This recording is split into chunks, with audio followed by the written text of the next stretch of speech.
जागे जागे माई भोर हो गई। माई खोल दे केवड़िया आइल बानी हम दुआरिया।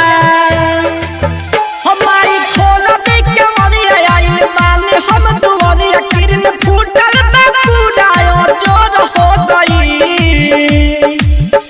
जागी जागी माई भोर हो गई। पूरा थावे नगर सोर हो गई। जागी जागी माई भोर हो गई। पूरा थावे नगर सोर हो गई। Kamlesh recording studio Mohammadpur. जागी जागी माई भोर हो गई।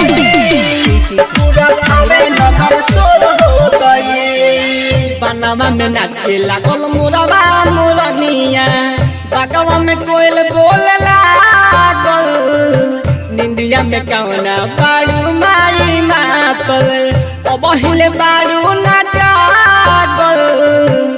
बहिले बाड़ू ना जागल। बनवा में नाचे लागल मुरवा मुरनिया।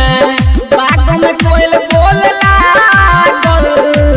निंदिया में कौना बाड़ू माई मातल। बहिले बाड़ू ना जागल। तनी खोल ना पलकवा दौड़े आइल बा पलकवा। हो तनी खोल ना पलकवा दौड़े आइल बा पलकवा। पड़ल सूरज के किरनिया जोर हो गई। जागी जागी माई भोर हो गई। पूरा थावे नगर सोर हो गई। जागे जागे माई भोर हो गई। पूरा थावे नगर सोर हो गई। जागे जागे माई भोर हो गई। पूरा थावे नगर सोर हो गई। Kamlesh recording studio Mohammadpur. Writer Ravindra Deepak Deewana तोहर से करे कर जोरी। दर्शन देखा दो तू असरा पूरा दो। कुनिलो नाय माई मोरी। कुनिलो नाय माई मोरी। राइटर रविंद्र दीपक दीवाना तोहर से करे कर जोरी। दर्शन देखा दो माई असरा पूरा दो। सुनिलो नाय माई मोरी। माई सुन ला गोहार जल्दी खोल दा केवार।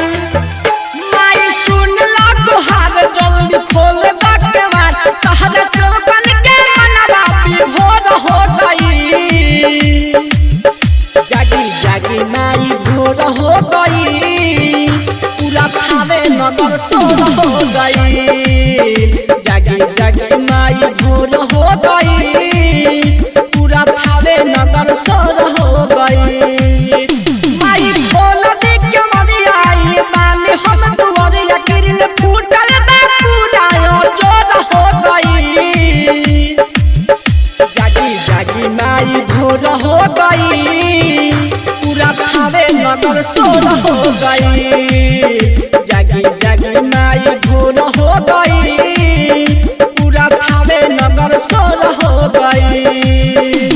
Kamlesh recording studio Mohammadpur.